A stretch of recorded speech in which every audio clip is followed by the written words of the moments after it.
unity and building coalitions, bringing people together from every walk of life and background, united by love of country with enthusiasm and joy in our fight for America's future.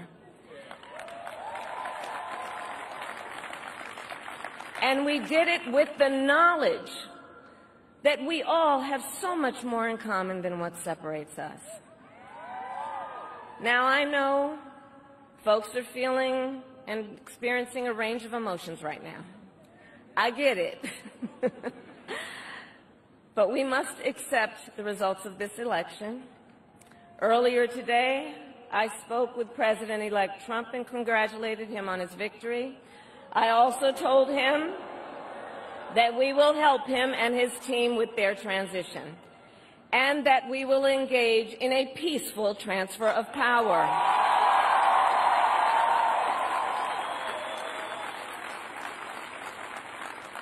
A fundamental principle of American democracy is that when we lose an election, we accept the results.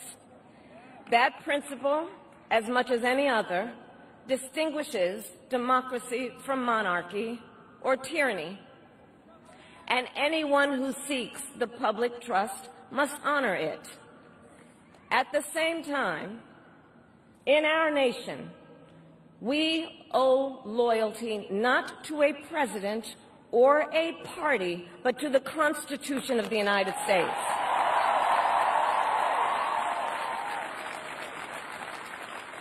And loyalty to our conscience and to our God.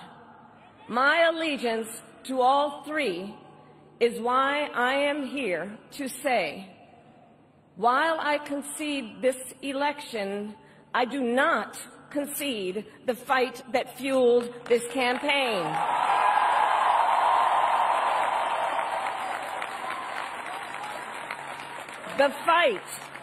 The fight for freedom, for opportunity, for fairness, and the dignity of all people. A fight for the ideals at the heart of our nation, the ideals that reflect America at our best. That is a fight I will never give up.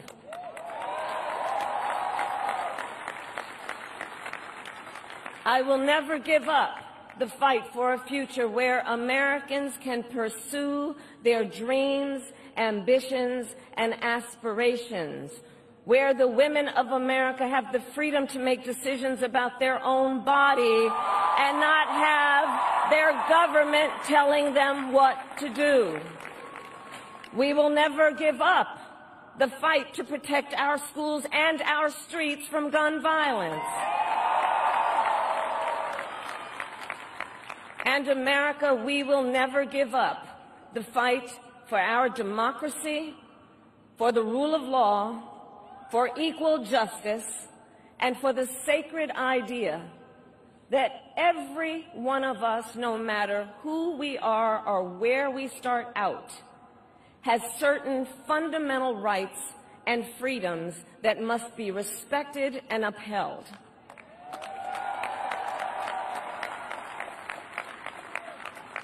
And we will continue to wage this fight in the voting booth, in the courts, and in the public square. And we will also wage it in quieter ways, in how we live our lives, by treating one another with kindness and respect, by looking in the face of a stranger and seeing a neighbor, by always using our strength to lift people up, to fight for the dignity that all people deserve. The fight for our freedom will take hard work, but like I always say, we like hard work. Hard work is good work. Hard work can be joyful work. And the fight for our country is always worth it. It is always worth it.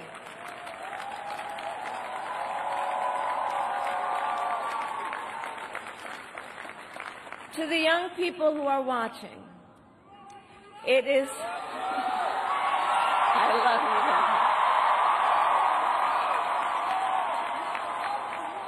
you. To the young people who are watching, it is okay to feel sad and disappointed, but please know it's going to be okay. On the campaign, I would often say, when we fight, we win. But here's the thing. Sometimes the fight takes a while. That doesn't mean we won't win. That doesn't mean we won't win. The important thing is don't ever give up.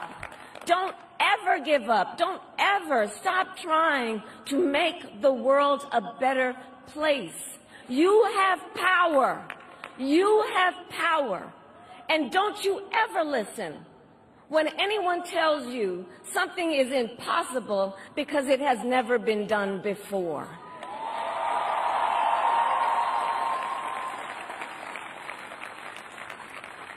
You have the capacity to do extraordinary good in the world. And so to everyone who is watching, do not despair. This is not a time to throw up our hands.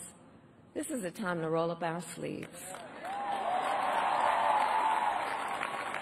This is a time to organize, to mobilize, and to stay engaged for the sake of freedom and justice and the future that we all know we can build together. Look, many of you know I started out as a prosecutor, and throughout my career I saw people at some of the worst times in their lives.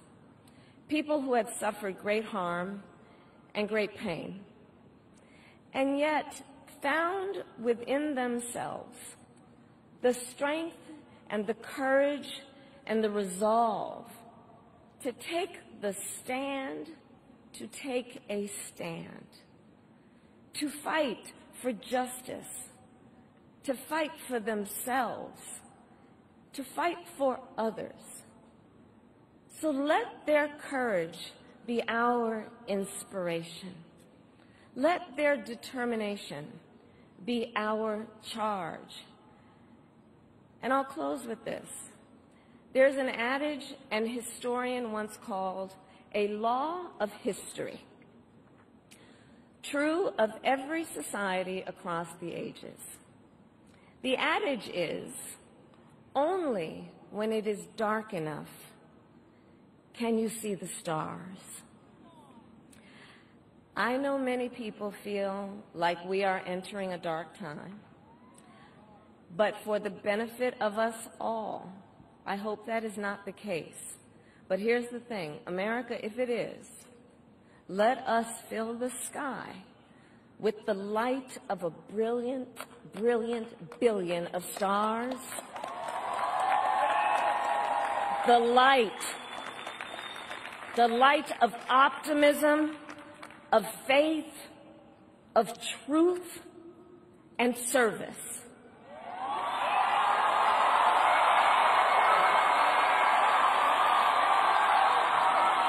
AJAABU.